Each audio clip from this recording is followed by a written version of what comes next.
Hi everyone. I wanted to remind you that the Self Storage Summit is coming up quickly. Go to the selfstoragesummit.com to claim your free pass to the 2019 summit. Now again, hey, this is a virtual summit. This is going to be held online and not in the conference room. I'm delivering over 25 experts in self-storage right to your computer. So again, go to the selfstoragesummit.com to register, and I'll see you soon. So the big question is this: how are those in the self-storage industry like us going to be successful in today's market? That's the question, and this show will give you the answers. My name is Jim Ross, and welcome to the Self-Storage Show.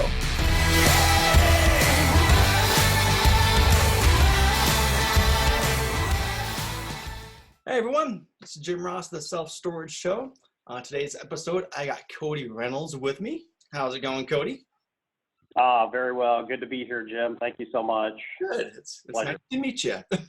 That's one of the nice things about having this little pirate ship I got going on. Is I get introduced to people I've never met before. So it's nice to meet you, man. Likewise.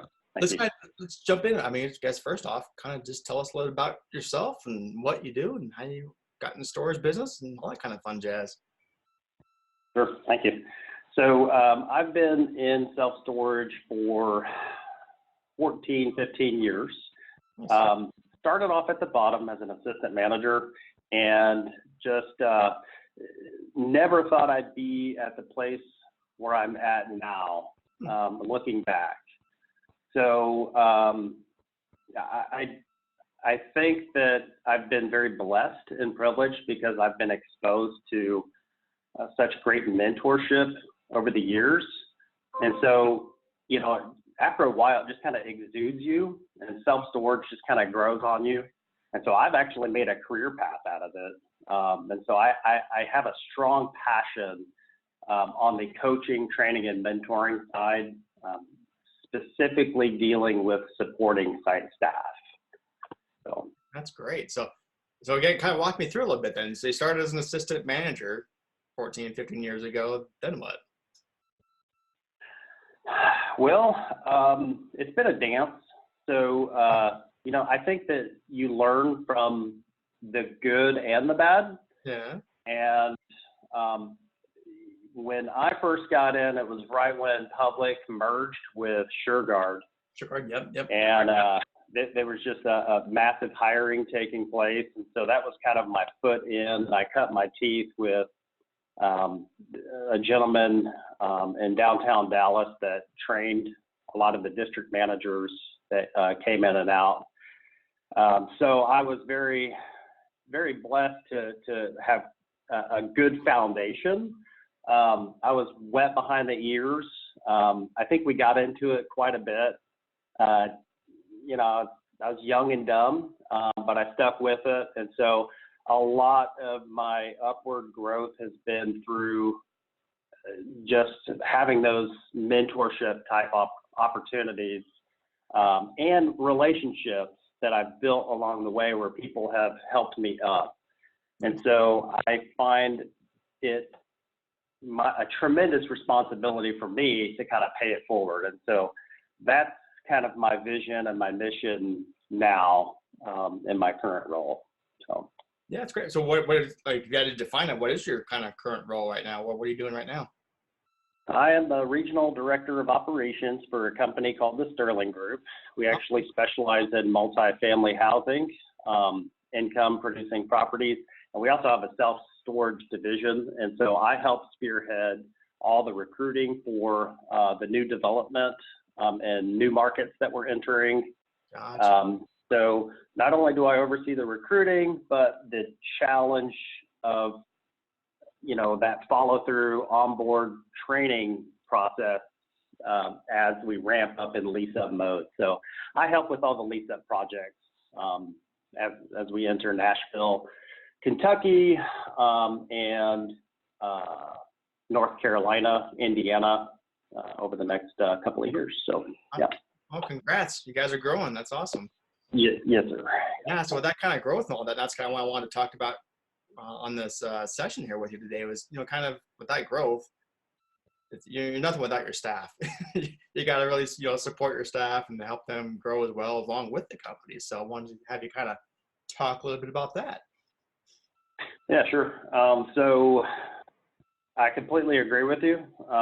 They're the ones, site staff, they're the ones making it happen. They have that one-on-one human connection and interaction on a daily basis, and they're doing most of the heavy lifting, quite honestly. And so given that our trade is so manager-centric, I guess, the question that I am always asking myself is, how much value do I place on management and daily operations? I find it interesting just how interconnected operational stewardship reflects profit or loss. An organization has to be holistic in all aspects in order for it to be firing on all cylinders. And I've seen the breakdown of that, don't get me wrong, because I've been a part of some really good companies, and I've been a part of some really, I wouldn't say bad companies, but just companies that weren't further along. And so you learn from both. So it's the good, the bad, and the ugly. It depends on the stage of the company. It really does. And it's not good, bad. I think there's just stages. Some are just babies. They're growing. And they have all the learning and growing pains they have to go through. And some are more mature when you come in and play with them. So and helping them out. Yes, so sir. I've seen different stages too. I'm doing my consulting and stuff like that. You can tell. It's not nothing against the company that they have good intentions. They're just kind of new to the whole game. So it's kind of how it goes. So just curious. Yeah, and I guess I'm more speaking, Jim, towards company culture. Yep. I think that you either are intentional, about fashioning, healthy morale and having just a overall vision where you extend integrity towards your colleagues, or you don't. And so I think that today I kind of wanted to speak on that cumulative effect, whether for the plus or the minus, that can happen when you have that approach, or if you don't. So I just and how do you? I hear that all the time. It's all about the culture and that, but what are the X's and O's? How do you actually implement? What are the actions that you take to help create a great culture in a business? Sure. So I think that everything we invest in, like I said, has an accumulative effect in nature, whether for the plus or minus. So it just depends on, where you spend your investment and how much time or how little time you invest. So the same holds true with supporting site staff. I have an analogy of a guy who goes to a concert, and he goes to an orchestra where a guy's playing the piano, plays beautifully, right? Beethoven, modern day Beethoven, gets off the stage, guy approaches him, says, "Man, you're an awesome pianist. I wish I could play like you." And the caveat to that is the pianist turns and says, "No, you don't. You don't wish you could play like me, because if you did, you'd have to put 6 to 8 hours a day in it for 20 years. And that's how much time, energy, blood, sweat, tears I've put into this to be able to hone the craft and the skill and have this as the output." I think that it's true in life for everything. You're only going to get out of something what you put into it.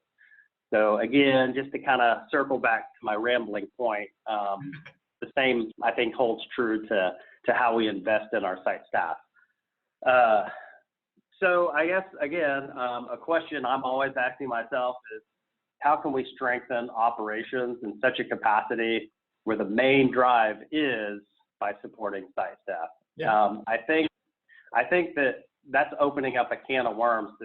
There's no one size fits all, but as a starting point, I'll just dive into some examples if that's okay. Sure, exactly, please. Okay. So I actually have a couple notes that I've outlined here in case I get bucked off. But I put protecting the overall asset value. I think that employees want to feel good about the product they offer. Mm-hmm. And so, you know, our company actually sets aside monthly reserves for capital expenditures and repair and maintenance ticket items. Good. So that we're always protecting the overall asset value. That's a huge part of our business model. You know, even with our stabilized assets, not just the lease ups. I mean, with the lease ups, it's easy because they're brand new properties. They're $5-6 million assets. Yeah. But even with the ones that we've hung on to for 20 years, you know, if there's asphalt repair that's needed, or if something breaks down, or if there's gutter work that needs to be, you know, replaced, we actually we have a fiduciary responsibility to get that fixed. So again, that domino effect is that employee can feel good about the product that they offer. So another point. If the manager's not can show pride and be proud of their facility, that bleeds into everything. It's going to come across their phone call or their customer interactions. There's just the morale of showing up to work that day.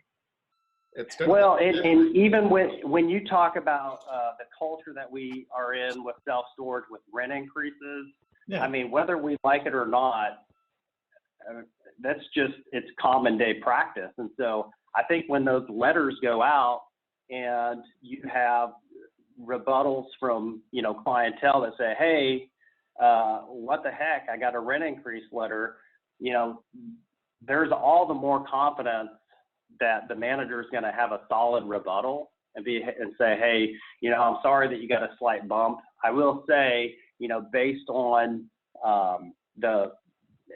I don't know, whatever the market rent is and where they're at, et cetera. But one of the main, you know, bullet points behind that is, you know, this money actually goes to upkeep the condition of the property so that we maintain the overall asset values and, you know, increases for payroll. And so you're right, there is a domino effect and a vibe that exudes that healthy morale. So that's one of the bullet points that I put.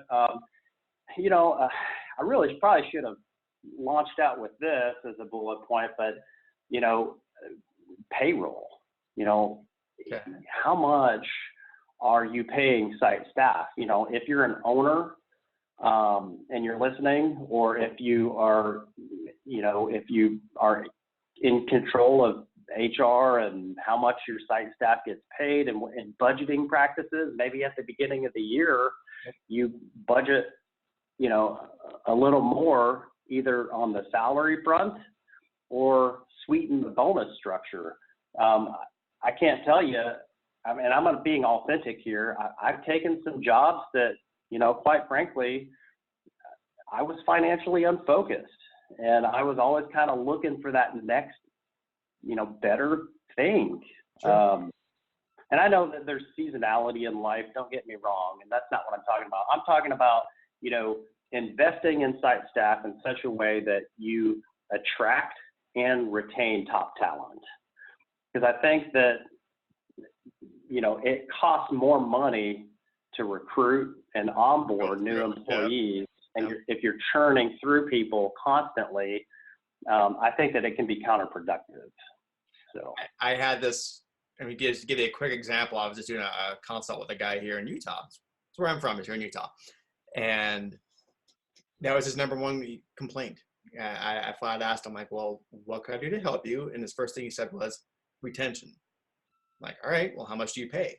And it was like minimum wage. I'm like, that's the first thing you're going to change. I mean, it doesn't take a rocket scientist to make that connection. And, you know, so it's like, well, no wonder you're churning and burning through managers. They're going to take the next best thing is the second they can find something. So, yeah, just to your point, it's very important. It's a balancing act. I get it. if you're an owner, you're looking at the budget, it's like how much should it be salary or should it be hourly and what kind of bonuses and all that. We could probably talk for 2 hours just on that kind of a subject, but it's just something you really have to be mindful of is if you're going to be, the manager's backbone, the foundation of your success of your storage business, well, Yes, sir. you got to pay for that too. So Yeah. there's no slave labor here. So yeah, you got to pay for that. Yeah, and again, it kind of boils back down to our line of work is so manager centric, where things tend to rise and fall based on who you have in the pilot seat. Yep. So, you're familiar with Bob Copper and all his, spills with, what would one extra lead a week do for your bottom line, right? Yep. And if there's 52 weeks in a year and the average cost per unit is $100, you're looking at, over 60 grand in revenue potential. Or, if you look at the caveat to that, that's 60 grand minimum you could be missing out by having a poor training regimen in place, or maybe just site staff is below par and their heart really isn't into it because of that. So it's that whole trickle down domino accumulative effect, whether for the plus or minus. So yeah, I think that we actually are pretty competitive in what we pay. Nice. I think that the challenge is finding the assistant manager or customer service rep role, because it tends to pay a little bit less. So with that, there's always challenges. So that kind of raises, we'll kind of wrap this up here in a few minutes, but just mentioned challenges. That's something that was just popped in my head is you guys are growing. As you're growing, I'm sure you're facing challenges of really keeping up as far as doing it, the staff support. Mm-hmm. What are you doing to combat that? Good question. I think utilizing the strength and skills of the team to come together as we grow to implement a good training regimen. We're always having to double back and figure out, okay, what do we need to do better? Because you have so many different brain types and personality types. There's so much diversity out there that not everybody thinks and learns the same way. So, how can we create multiple sizes and shapes in our training rollout so that we effectively reach our audience? In this case, audience being our team, our site staff. So not only do we have to recruit, but we've got to make sure ongoing training is in fact ongoing. And so we've got the LMS modules that we've rolled out that are good for the visual, audible type learners. And then one thing that we have done is we're pairing the new onboards with a seasoned facility manager, just for that hands-on learning aspect.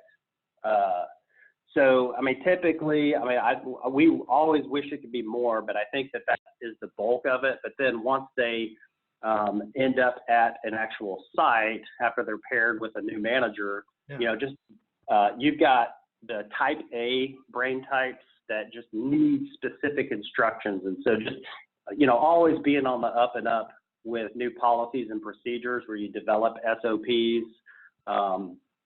I actually helped create the company manual. Nice. Utilizing technologies and just trying to invent and implement and deploy rollout systems and protocols so that you're effectively trying to reach people on different learning types, because not every brain is the same. We're all different color types. Mm-hmm. So I think that's the challenge, but it's also been rewarding to try and step up to that challenge. And I think one thing that has accelerated or makes us a cut above, I guess, is we intentionally structure just scheduled times to communicate. And that's on a minimum on a weekly basis. I'll connect with site staff. So we have lease up calls that are pretty routine on some of the new projects, but I'll also carve out about an hour each week to connect with every single manager and go over just a structured type communication of things that they've written down throughout the week that we can kind of recap.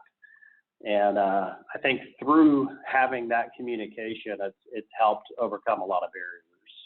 Well, that's great.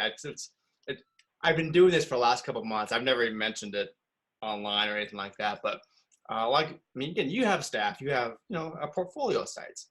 I've been helping someone like the mom and pop independent locations that are just the one-off type of things. And kind of same along the same lines what you're just talking about. Once a week, we'll hop on a Zoom call and we'll do it Brady Bunch style. We'll get everybody coming on and we'll just talk about our week and talk about how we can improve this week from the week before, kind of give a little, call to action. And it's just having that connectivity. It really is. It goes a long way. You can't just have them be on their own island, being by themselves, figuring things out by themselves. They need the support. They want the support. Well said. So it's said. Fun. So I'm glad you guys are doing that. That goes a long way, showing got the right intentions of supporting the staff, and that's why you guys are growing. That's kind of as simple as that. We got to kind of wrap things up here with time-wise, but again, thanks so much for taking the time on here, Cody. It's been great. Jim, thank you. It's been a pleasure. Yeah, and if anyone else that's been listening to this, it sparks anything they want to reach out to you, any questions or anything like that, what's a good way to reach out to you? I guess via email. Yeah. And actually, this is a mouthful. creynolds@thesterlinggrp.com. Okay. I'll put it in the show notes too. I'll make it easy. All right. All right. Thanks, Jim. Appreciate your time. Thank you very much. All right. Happy trails. Yes, sir. All right. Thank you.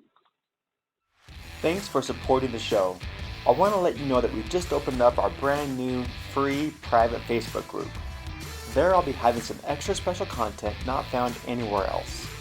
If you really want your facility to be a success in today's market, then this is going to be the place for you.